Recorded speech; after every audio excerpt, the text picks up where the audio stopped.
Hello, everyone, and welcome to the Silvavine podcast with your host, Michelle De Silva, a podcast that focuses on creating healing and awareness. In this episode, Michelle interviews Skip Sams. Skip is an award-winning composer, coach, and HIV/AIDS activist. He shares his experience living with HIV since 2004. Skip has been defying these diagnoses and helping musicians and performing artists who have lost their technical skills and disconnected from their inner music. Let's dive into today's episode. Welcome back to the Silvavine podcast with me as your host, Michelle De Silva. In today's episode, we have the lovely Skip Sams with us today. Skip Sams is an award-winning composer. He is a multimedia producer, self-development coach, and HIV/AIDS activist. Skip has found himself in a position where he was diagnosed with HIV in 2004 and has since been sober since 2006. There are many people who are living with AIDS, but often do not come out and speak about it. So I am ever so grateful for Skip joining us today and talking about this matter, as I know there are so many people out there, including myself, that are not educated in this topic or just have a misunderstanding around it. So I am ever so grateful for Skip coming on today. Skip has been defying these diagnoses and helping musicians and performing artists who have lost their technical skills, disconnected from their inner music, and whose spark of creativity has gone dark. So thank you so much, Skip, and welcome. Thanks, Michelle. I'm glad we finally got together. We've been missing each other's calendars for several months.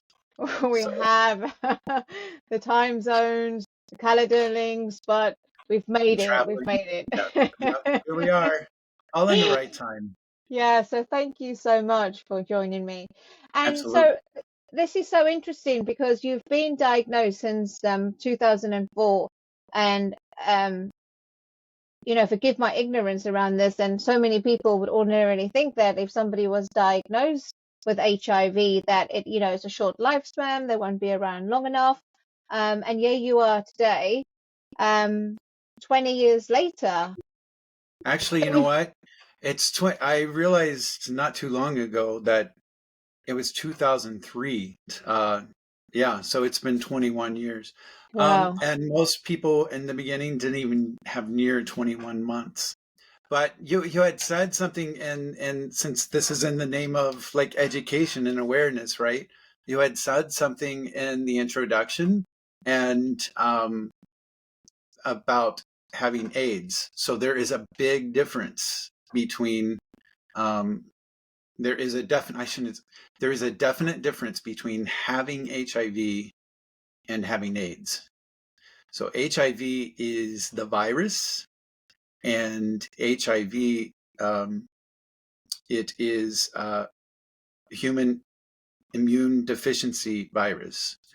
And so that is the virus that comes in and just takes out the immune system so that all these different diseases can come in and take over.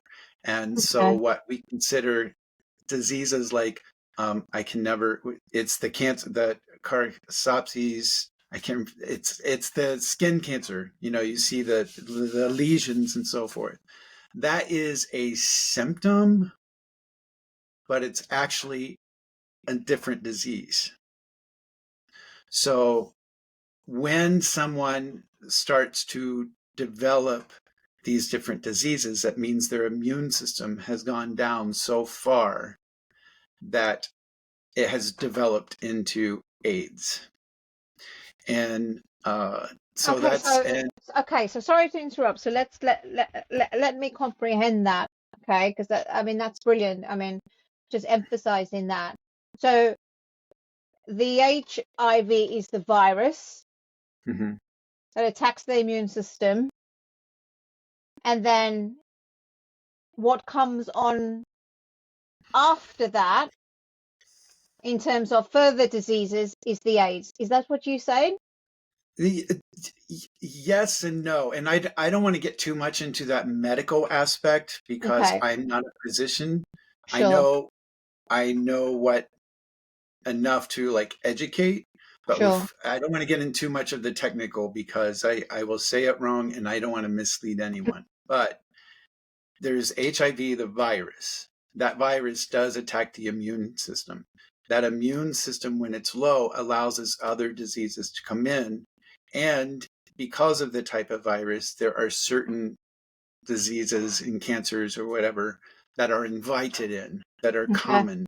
And so sometimes they are seen as symptoms and of AIDS, but they are also actually diseases within themselves. And it used to be, there is a number where the viral load, when someone is infected, the viral load tells how active the virus is. And when I first was diagnosed, I was infected, and about 2 weeks later, we call it seroconversion. And the seroconversion, sero in medical is blood, right?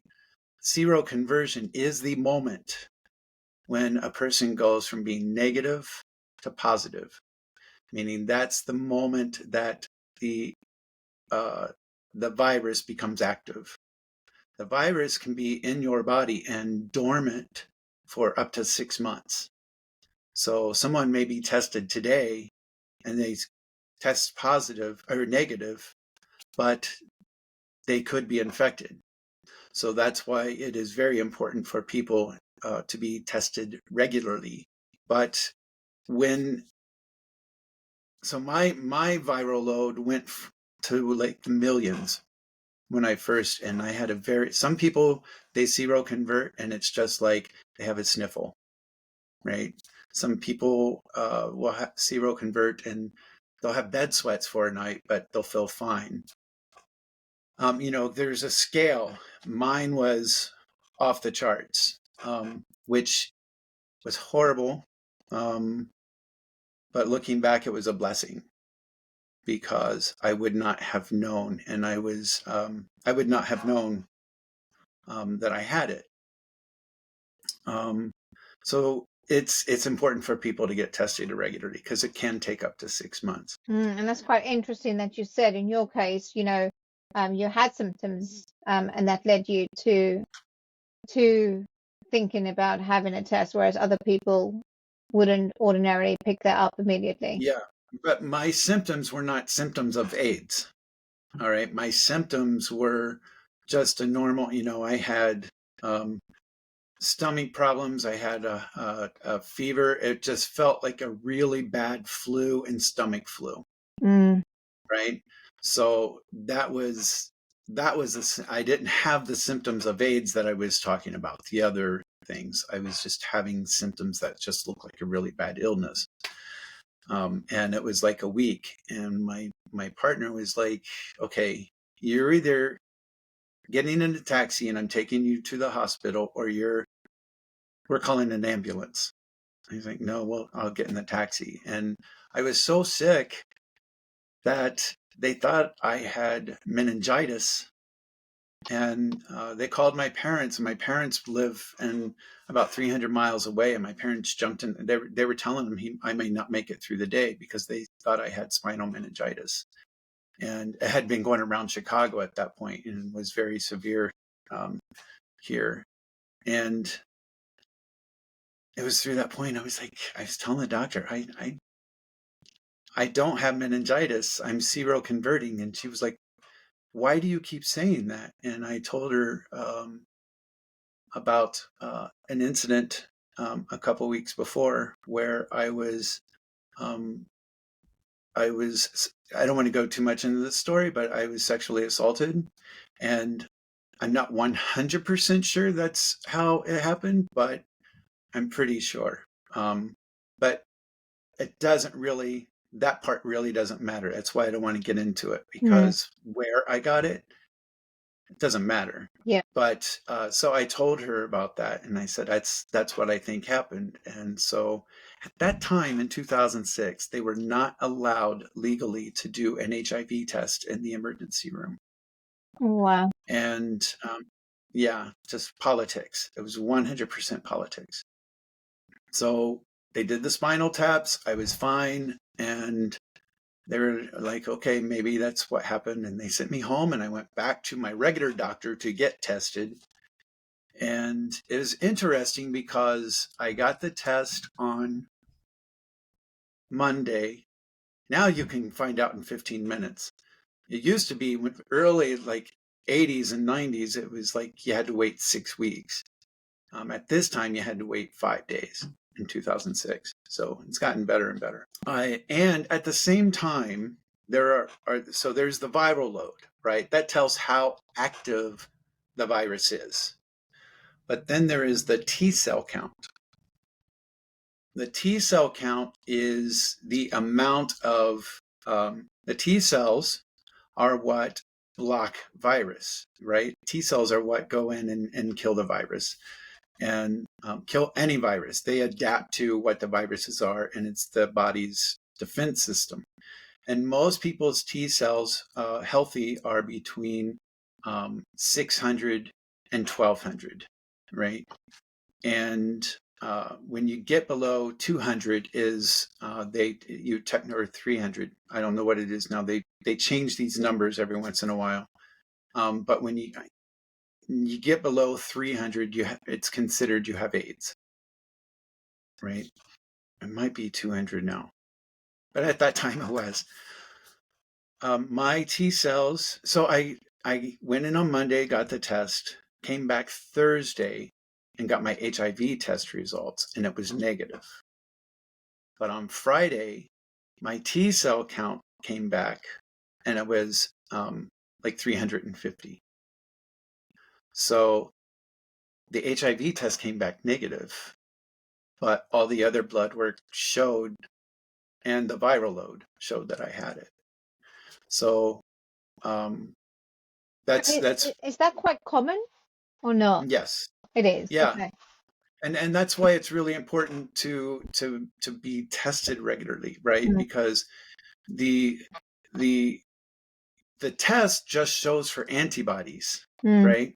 The virus has to be active before there's antibodies. Does it make sense? Yeah. That you can have the body's not trying to reject something that isn't there.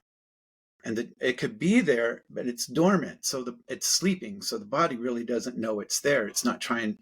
So once it becomes active, then come the antibodies, and then it shows. Oh, and that's all the test is are there antibodies or are there not? So if somebody is infected, they don't know it, they get tested today or tomorrow, it's going to come back negative. If it's there dormant. A few weeks down the road, that it could become active. So the recommendation is every 6 months. So would you say in your case that, or now I think it's every 3 months. so would you say in your case that because it was found earlier instead of later, do you think that made a difference? It would have made a difference in, well, I'm not sure. It made a difference in what? In like getting treatment. Actually, they would not treat me right away. Okay. Because I was still in my meth addiction. And they did not want to start a treatment until they knew that I was going to adhere to it. Because once you start treatment, you have to start treatment. You have to do it. And at that point, now I take 1 pill a day for HIV. At that point, I had to take 23 pills a day. So somebody who's high all the time, asking them to take 23 pills a day that are not getting them high. So it took a few months for me to show up to a doctor's appointments and to show that I was still heavy in addiction, but I was responsible enough and cared enough to do it. So that's so I don't know if that answers your question or Yes, not, yes, no, but it does. because if the viral load was lower, they would have. I don't know if they would have still done the same thing or not, but um, now my viral load is undetectable, and it became undetectable once I began treatment. And undetectable means, I was talking about how it was in the millions. Mm. It used to be they would be able to. I mean, it's gone down further and further. Like if it was below 100, that was undetectable. Then it's below 50. They've gotten to closer. Now they can get down to 20. If they can count 20, 21. I don't know what you call them, but if it goes below 20, the viral load, they can't detect it, and that's undetectable. And And that would, undetectable and undetectable would mean? undetectable means that the virus is not active in the body. It means that it's not gone, right? It's suppressed so much that they cannot see it. Like it's they can't see it. They can't find it. Doesn't mean it's not there, because it's there. Sure. But if I stop taking meds, 90 days, it would start showing up. Right, right. So would you say that's just because of how medicines progress to be able to get Oh, it to that point most now? definitely. Most definitely. I mean, medicines, and now there's, and so it's really important to say this, that we know this now. And HIV doctors knew it then. They were still testing it. And again, politics did not want people to know this at some point, because we won't go there. Mm. But undetectable means untransmittable. Undetectable means untransmittable. And if this is the most important thing that I can say to anything that anybody takes away today, is undetectable means untransmittable. And this has been proven by scientists over and over for decades now, in every country, in every lab. I cannot sexually transmit HIV to another person. It just does not happen. Mm. Yeah, that's really important information that you are sharing, because ordinarily you would automatically think, like so many of us do, that that wouldn't be the case. Yeah, it's so, because there's still a lot of fear. There's Yeah, still a lot of stigma. yeah. Um, it's gotten better in some ways, but I mean, there are people who choose to be ignorant. There's a lot of thoughts going off at once here. Yeah, undetectable means untransmittable. Mm. U equals U Mm. is like how you'll see U equals U at different places, and that's what it means. Mm. So I cannot transmit it. A person cannot transmit it if they're undetectable. And today, there's also another layer to this, that if someone is in a higher risk zone for contracting HIV, we now have PrEP. And it's, I should know what this is. PrEP is, it's I don't know it's PrEP. It is it's one of the pills that people with HIV take. And it actually, we have learned, it prevents someone from getting HIV.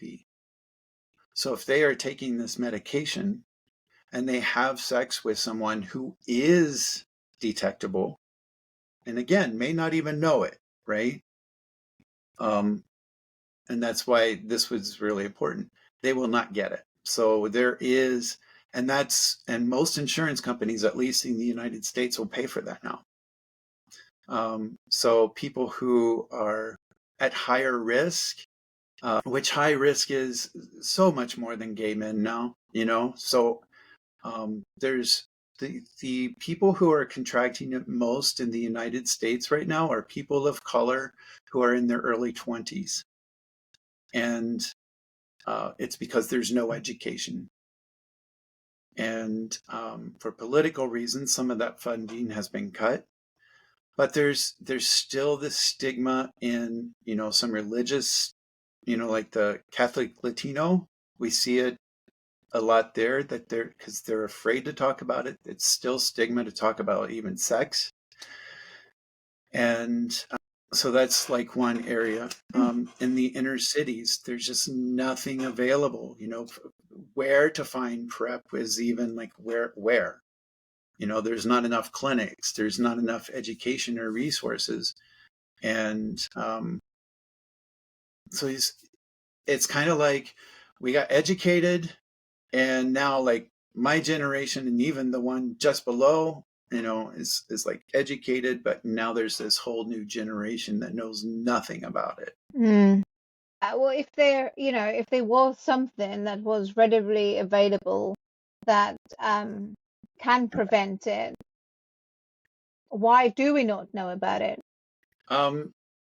Because there's not enough people like you talking about it anymore, honestly. A lot of people even, so I am,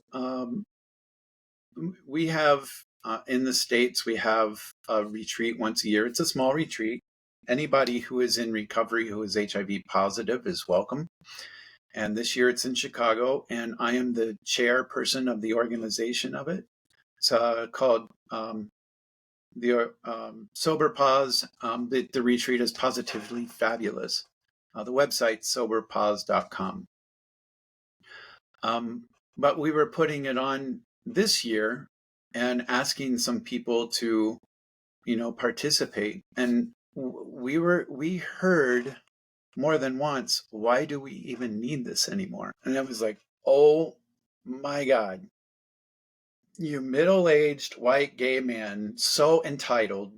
Like, why do we need this anymore? Oh, it made me furious. It made me furious. And so our theme this year is positively relevant, because this is relevant. And yeah, there's no cure. But we do know it can be managed, right? We also know that there's no cure, but there is a prevention. That does not mean it's not relevant. It doesn't mean that it's okay that it's still happening, because people are still dying, and many people can't get the medication. Many people in other countries cannot get the medication.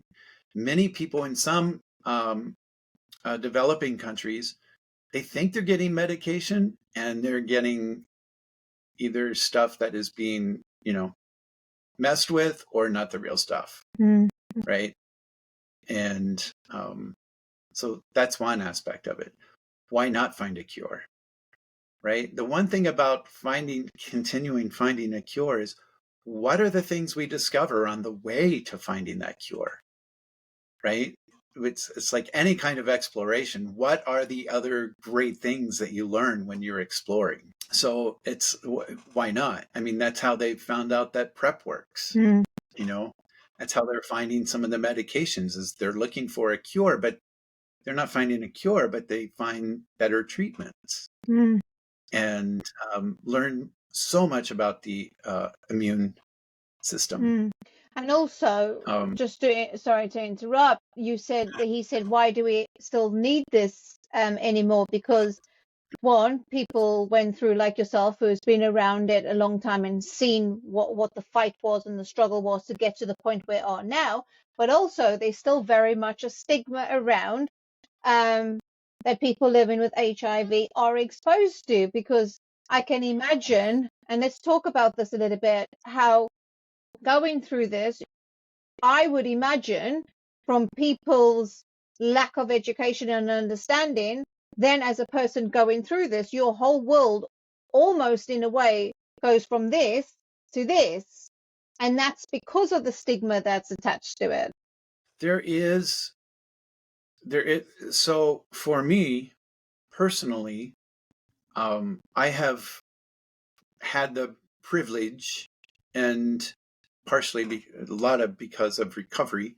I've learned to develop my life and create my life in such a way that makes me happy, makes me comfortable. Um, and it allows me, I've created my life so that I can live out loud. You know, I'm gay, I have bipolar, I have HIV. These are just parts of me, Mm. right? I'm so many more things. I'm a cat dad. You know, I'm a musician. I'm I'm a teacher. I'm a coach. There's so many other parts of me, and I'm very healthy. So these are all parts of me. HIV is just one small part of me, and I surround myself with people who accept me, right? And I'm pretty much like if I'm substitute teaching somewhere, I don't go in and tell everyone, "Hey, I'm HIV positive." I mean, that's nobody's business that way, right? But so I'm not ridiculous about it, but nobody goes in and just shares their life, right? But No. anybody who knows me or even looks at me on social media, or they would see, you know, Skip Sams has HIV. But isn't that at the back of your mind? Like, I mean, I don't know what it's like for jobs and in terms of medical, like in the US, if you have to declare it, if you don't have to declare it. I don't know what the laws are around it. Do you? No, Do you not? no, you don't have to. Okay. Mm-mm. So, You may, if you work in a medical environment, you may have to, but it is illegal to ask. okay. It's even illegal to ask in the United States. So I know you said, like, you know, you obviously have brought the focus round to what's going to make you happy. But is there still an element, Skip, where you are like, oh, this is part of me that I still have to share, and because so much people have stigma around it, and some people don't understand that this is only one element of who I am, and I'm great in so many other aspects. Do you still have that, and do you wish that, you know, we could move into an era where you don't have to think like that? So when I encounter, there's two parts of this. There's probably more than two, but my ADH brain is like one. Like one is when I encounter someone like that on a personal level. Like I've gone out with dates, and I went out with this date with a man who's studying to be a doctor. He's 36 years old. He lives right in the heart of Boys Town of Chicago. And I see you. And we went out. He said he was fine with it. And without giving the details, I had to leave because, you know, he just suddenly was showing signs of like pushing me away after making out for hours. Start there. And then he kind of pushed me away. And I'm like, what's going on? He's like, well, I don't want to get sick. He's like, what? Okay, I think it's time for me to leave. And he said, no, I didn't mean that. I don't want to get COVID. I'm like, dude, we've been making out for an hour and a half. That's going to give you COVID, right? So that was, to me, he's ignorant. That's chosen ignorance. I mean, he's freaking studying to be a doctor. He knows the science. He's choosing not to believe it. He's choosing to allow his fear. And his fear is not valid, right? His fear is not valid. He's choosing. And I find it humorous. I mean, yeah, there is a little bit of like, what an asshole. But I'm sorry if I don't know. It's fine. You know, because, okay, I don't know if this is rated G, PG 13 or, but it's like, yeah, he's a jerk, right? But I find, for me, I find that funny now. I mean, that's funny in the way that's like, I don't know, it's on him. That is not on me, right? I informed him. We had the discussion. We even had the discussion about PrEP. I mean, we had everything you and I just talked about, we had talked about. So for me, that used to devastate me, right? In 2009, was a moment. Oh my God, that was 15 years ago. Jesus. Um, was a moment of an aha moment for me, because I used to go on coffee dates with people. And if I'm going on a coffee date, I meet somebody online, and I didn't put it online. I figured it's nobody's business unless, if we're gonna have sex, then maybe it's, this is before it was confirmed that undetectable means, untransmittable. So I would go out on coffee dates with people, and if it seemed like it was going to go forward, then I would disclose. And either it's okay, I'm cool with that, or we can be friends, or no, I'm not okay with it. In any circumstance, I would never hear from them again. Even if they said they were cool with it. So there was a point where I can't do this anymore. And I started to realize that my life is so compartmentalized.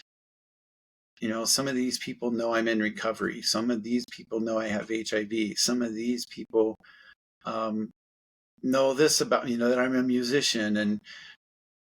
And it was like some people knew different things about me, but there were very few people that knew me. And I realized that I need to integrate all of the areas of my life and just be me and just live as me. And if somebody doesn't like it, then I always knew these guys were not rejecting me. I always knew they were rejecting the disease. Right? But is that rejecting the disease because of ignorance and the fear that's Well, the fear that's built at around that it? point, at that point, the science was different. Okay. There not, there was still the point of their ignorance of and their fear of, like, but I lost my train of thought. But They weren't rejecting you, they were rejecting the disease. Yeah. right, they weren't rejecting me. But I still had to work through that every time. Yeah, because I would Right. imagine so, because the disease is then part of you now. Yeah, so I still had to work through Mm. that. Like, they're rejecting the illness. They liked me, but they're rejecting the illness, and they're rejecting that one part. So they're rejecting all of me because of that one part. And so I had to work through that every time. The feelings of it. Even though I knew it, I still had to feel it. And so it dawned on me one day to just, like, integrate. And when I integrate, then I feel whole. And when I feel whole, I can live with integrity, and I can stand in my truth and be myself. And it dawned on me that integrity and integrated are the same word. So that was like the moment that I'm just going to put it out there, right? I'm going to live as me, and if somebody wants to reject a part of me, whatever, this is all of me. They can look at all of me and make the decision. So with that, yeah, I still see the stigma. It still comes up once in a while, like a story I told you there. I mean, that happens every once in a while.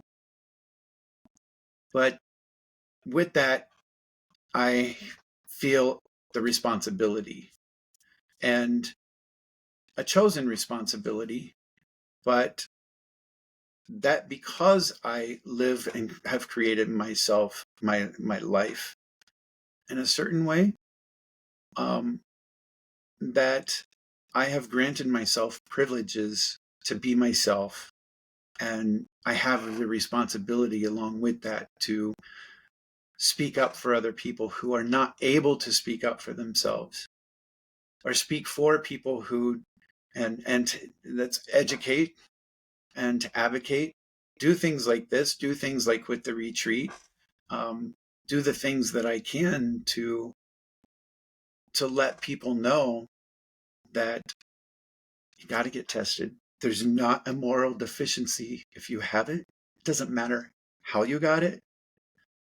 it's a disease. Disease happens, right?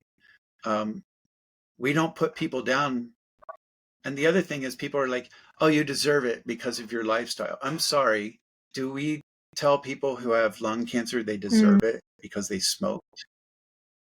Right? Do we tell people they deserve it when they get a certain type of diabetes because they ate too many sweets their Well, whole life? exactly, and that's something that we go in more into as a nation. More and more people are becoming diabetic because of our eating habits. Yeah. And so do we like tell these people they deserve it and look down on them? Yeah, And that is so strong what you've just said there, Skip. Like, we don't do that. So why do we form this view or this judgment around people that have HIV or living with AIDS? Like, we need to stop doing that. It's like you said, it's just a disease that somebody's caught. It's not any worse than anything else, and nobody deserves it just because they've had intercourse. It can happen to anybody at any given time. So I think us as individuals need to stop doing that altogether. and it's sex and Yes, yes, drugs, sorry, yes, right? yes. No, that's no, because if somebody is using an Yeah, intravenous yeah, needle, that is yes,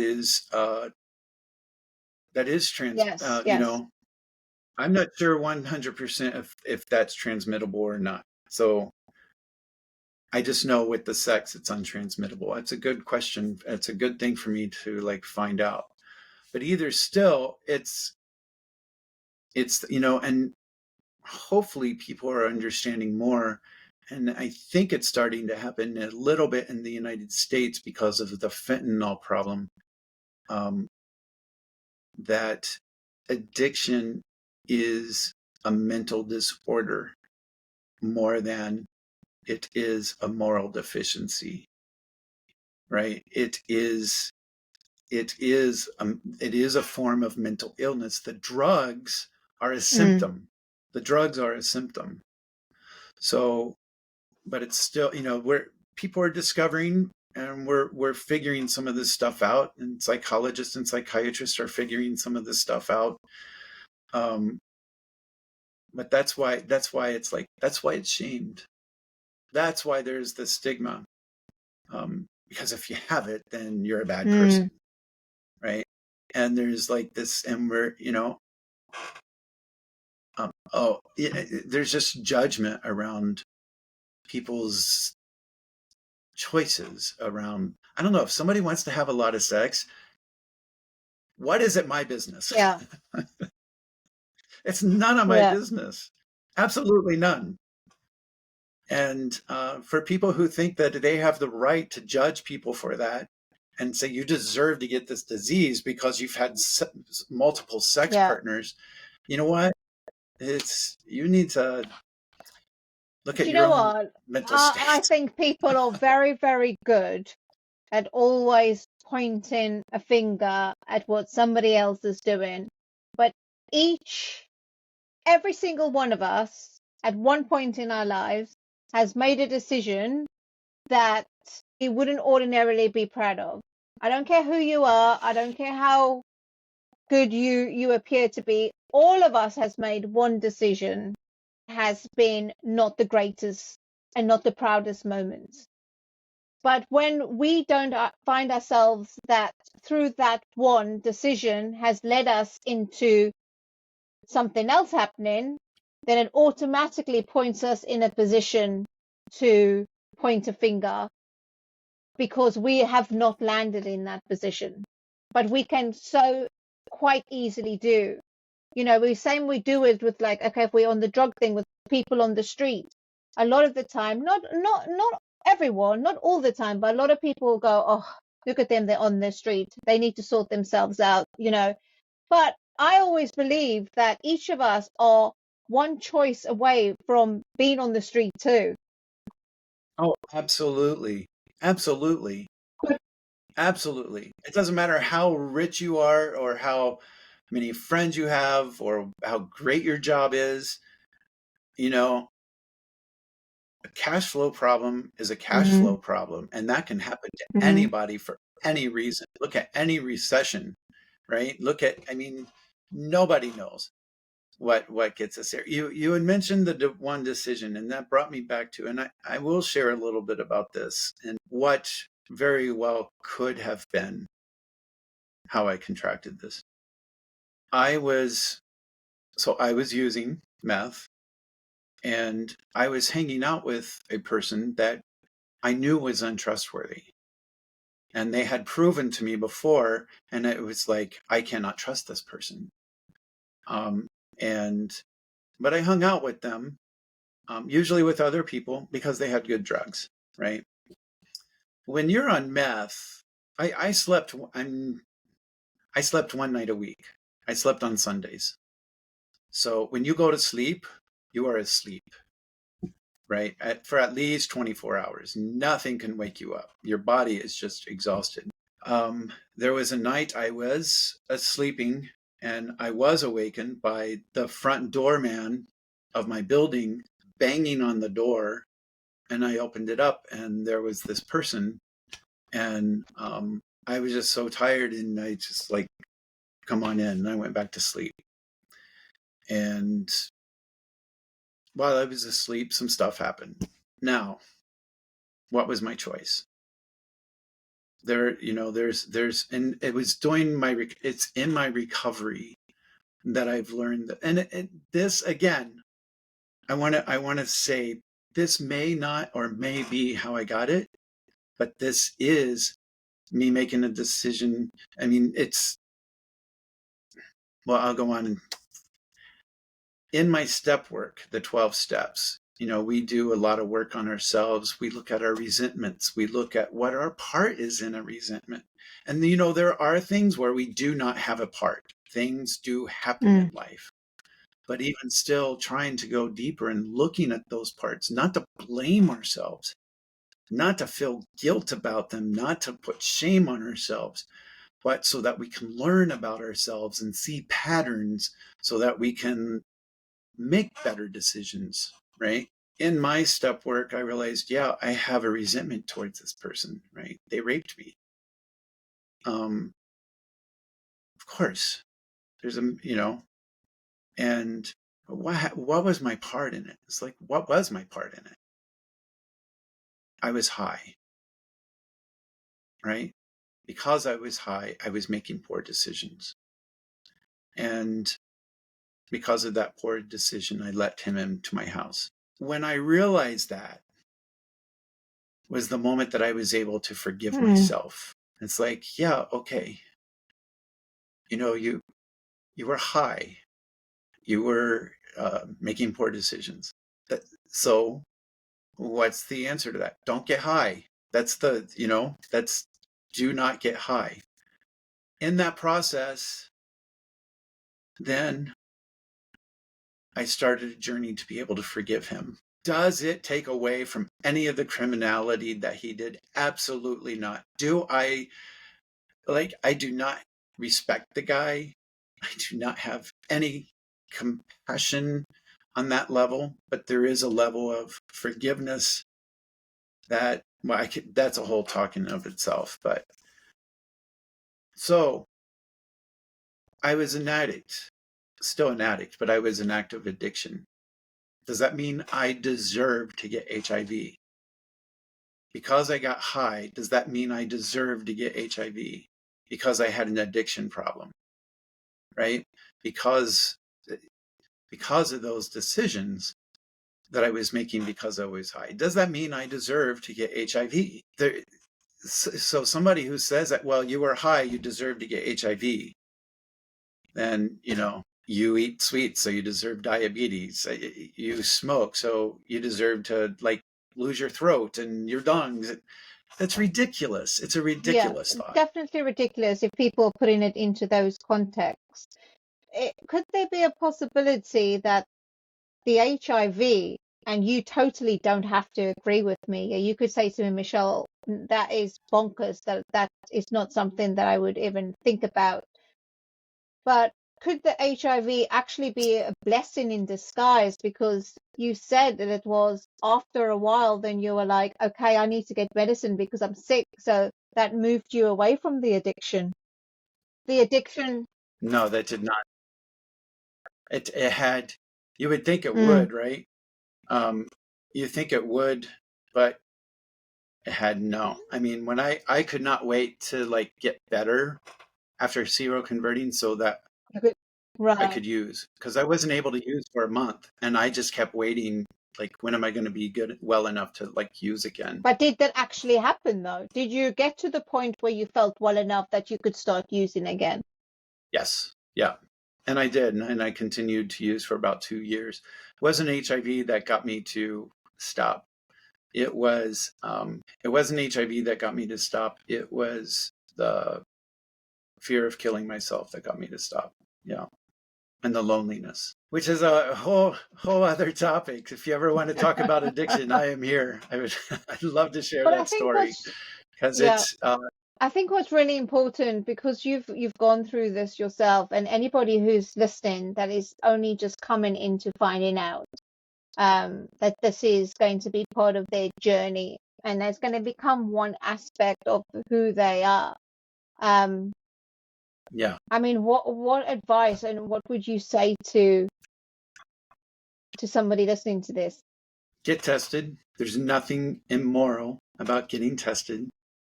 Nothing fearful about getting tested. It's better to know, because most people who spread the infection don't know they have Okay, it. so my question was for those who have already just found out that they've got it. If they've just found out they got it, then there's treatment, right? It's nobody's business until you're ready to tell them. And it's nobody's business until you're ready to tell them. And undetectable means, hey there. Undetectable means untransmittable. And if you don't have it, there's PrEP. Ask your doctor about PrEP. It's the prevention. Those are the key points. So, Skip, if people, where would people find you if they wanted? Because I know you. SkipSamsCoaching.com. Okay. SkipSamsCoaching.com. Or if you Google Skip Sams, there aren't many in the world, so most of my music and coaching stuff comes up right away. Right. So, I mean, what is the, before we leave today, what would you like to share? What would be your parting words with it? You mentioned get tested all the time. I think that's for everybody. Yeah. Anybody who's listening, it's important to get tested quite regularly. Yeah, anybody, right? PrEP. You can choose. You can choose to be ignorant, or you can choose to be intelligent. And how do people choose to be intelligent in your eyes with regards to this topic and coming across people who are living with HIV? Share what they've learned today, or if they have any more questions, then find out. Talk to people, and be of service, and pass it on. Tell friends, hey, this is what this means. And if you meet somebody who has HIV, you don't have to say anything. You don't have to do anything. They're just a person with. Remember, yeah, that's only one aspect of themselves.